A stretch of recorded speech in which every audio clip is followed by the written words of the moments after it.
Hey, what's ready? Welcome back to News Dose, and yeah, Sony will absolutely release more games for Xbox because not only did Xbox just shatter a fairly common narrative that gets pushed around online, I mean, the goalpost just keeps moving, I'll tell you, but to add to that, the early results are now in, and Sony is very happy because there is a major surprise that has a lot of the community buzzing. So stick around and we're going to talk all about that, as well as a surprising Switch 2 game that may have just leaked out online.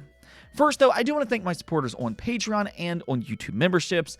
Thank you just so much for what you do, and you will receive this video through early access. And oh, by the way, go Birds. I just want to go and say that. Let's go and get right into things, though, starting off with Insomniac's Wolverine. It's been a long time since it was first teased, way back in 2021, but it sounds like they're finally ready to show us more of what this game actually is. This is according to Insider Gaming, who said, according to sources who wishes to remain anonymous as they couldn't talk about company plans, PlayStation is currently planning its next State of Play event towards the end of September. Other sources revealed that Insomniac Games' Wolverine is almost certainly going to be at the event, as the production of its next trailer has now been completed. If the game doesn't appear at State of Play, then the trailer will undoubtedly be released in the next few months, with the Game Awards being the next likely candidate. So, I mean, just to kind of be clear here, this leak doesn't necessarily seem to be 100% certain that Wolverine will debut at the rumored September State of Play. Instead, it kind of sounds more like Insomniac has a finished trailer ready, and somebody that's privy to that information is just kind of assuming that it will be at the next State of Play, which is supposed to be this month. It, however, very well could show up later. They noted that in this report, so I wouldn't go into the next State of Play absolutely expecting this to be there. It could possibly show up later and maybe even at the Game Awards, but either which way, I view this as great news. I mean, to me, what this leak really tells us is that whether it's revealed this month or in December, it sounds like it's close to release, and it could even launch potentially next year. Wolverine very well could be Sony's big game for 2026, and you know what? I mean, I have to say this. Sony may have messed up their pipeline this generation with their live service focus, but I mean, good thing they acquired Insomniac, because it's their one studio that just seems to be a well-oiled machine. I mean, Spider-Man 2, Miles Morales, Ratchet & Clank Rift Apart, and now possibly Wolverine in a single generation is impressive, to say the least. Now, here's a crazy story that I don't think I've ever actually seen before. Hollow Knight Silksong finally released today, and the hype is absolutely legitimate. Reportedly, every major digital storefront has faced issues with its launch. Whether that be Steam, Xbox, PlayStation, or the Nintendo Store, several people have faced errors today trying to get it through checkout. Now, if you've ever been a part of a highly anticipated pre-order period or a launch, you kind of understand what that means. Basically, there's so many people that are trying to get through checkout all at one time that it just kind of overloads the servers, hence the reason for all of these errors. Now, that's more common for hardware launches than it is for games, but either which way, for a game to do that on every single major digital platform, I mean, just wow. Now, admittedly, though, some of this is because they didn't do pre-orders, and this is kind of the ramifications for that. So, you know, I'd say on one side, Team Cherry is partly to blame because they could have better prepared for its launch, but at the same time, it also kind of goes to show just how much hype there is for Silksong. I mean, I remember a few weeks back, somebody in the comments more or less said that Silksong's hype is overblown, but no, it's really not. Hollow Knight sold 15 million copies. There's not a lot of games, independent or AAA games for that matter, that can do that. And it looks like Silksong will immediately pick up where Hollow Knight left off. All right, now speaking of big-time sellers, we need to talk about Helldivers 2 because that goalpost just keeps moving. Now, I've said this before, and I'll just kind of say it again here. There's been a lot of denial every step of the way for PlayStation's multi-platform strategy. And we've been seeing more of that with the release of Helldivers 2 for Xbox. Some people have convinced themselves that this will be a one-off thing, in part because there's a narrative that games on Xbox just don't sell. I mean, how many times have we heard that online and all that Xbox gamers do is play Xbox Game Pass? I mean, I actually might be a millionaire if I got paid $1 every single time that I've heard that. It's such a common narrative online.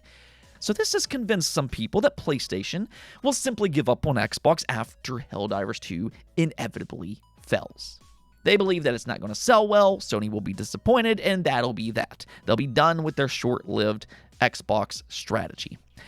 Well, that's been a narrative online, but interestingly enough, that has now also been shattered because check this out.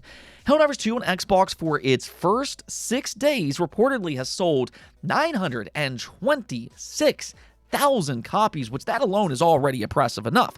But it gets better because it's actually selling faster on Xbox than it did on PlayStation. Yeah, in the same time frame, the PS5 version sold 633,000 copies. Now, to be completely fair here, Helldivers 2 wasn't expected to be the success that it became to be when it first released on PlayStation. So, its increased popularity probably has helped the Xbox version take off faster. That is important to keep in mind. But at the same time, it was only a week ago when there was a narrative that its concurrent peak high for this year wasn't related to Xbox. If we rewind to last week, the Helldivers CEO revealed that it hit the highest peak since it first launched last year, and immediately there were a lot of people that came out and said, oh, well, that's just Steam and PlayStation gamers simply jumping back on for its new content. Again, though, that's apparently not even close to being true.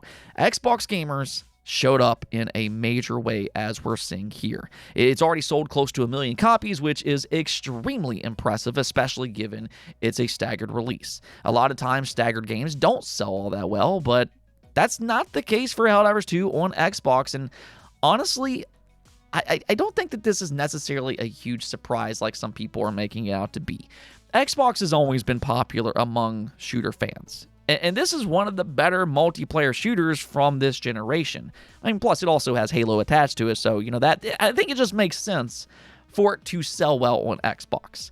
At the end of the day, though, I'm pretty sure that Sony is happy by these results, and we've seen this story play out before.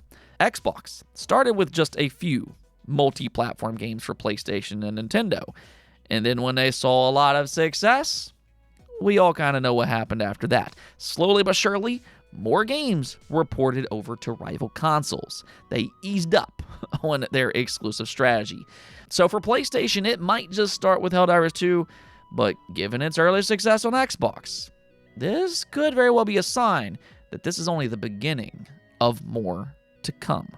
I think the bigger question isn't an if, but instead, what's going to come next? Will Sony strictly stick with live service games, or is there a chance that they could eventually port some single-player games as well? I mean, you have to kind of keep in mind that they've already been experimenting with the idea for the Nintendo Switch and some of their back catalog games like Patapon and Everybody's Golf. One thing I think seems to be for certain, though, things are changing within the console space and quite significantly. Exclusives are very much still a real thing, but barriers are kind of getting knocked down one by one, as we've seen these past 2 years. All right, now one more thing before we go, and this one seems to be surprising some people, but I think that if you think about it, there is some logic behind this idea, and it also piggybacks off of what we talked about yesterday.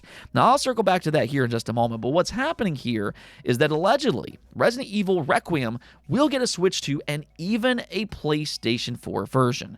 This comes from Dusk Golem, which tends to have information for horror-based games, and according to him, he said that I won't be around the bush. Resident Evil Requiem should be releasing in PlayStation 4 and Nintendo Switch 2. Seems this was kind of known behind the scenes and in the grapevine. I'm not the first person to say this publicly, actually, just corroborating. Talked about it with 5 different people in the last few weeks, and know another guy with a good reputation said as much less than a week ago.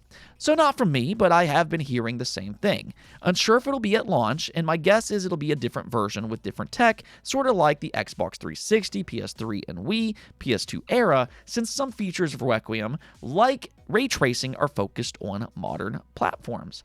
But if the question is it happening or not, the answer pretty much is, yeah, it's happening. So, like I said, some people seem to be a little surprised by this, but I'm going to go ahead and point out that this isn't a new thing for the Resident Evil franchise. Resident Evil 4 Remake also launched on a PS4 just a few years back, and I mean, if you look at the RE engine and the Resident Evil games as a whole, they still look really good on old hardware. They just perform better on a PS5 and the Xbox Series, and they have enhanced visuals, which is a given.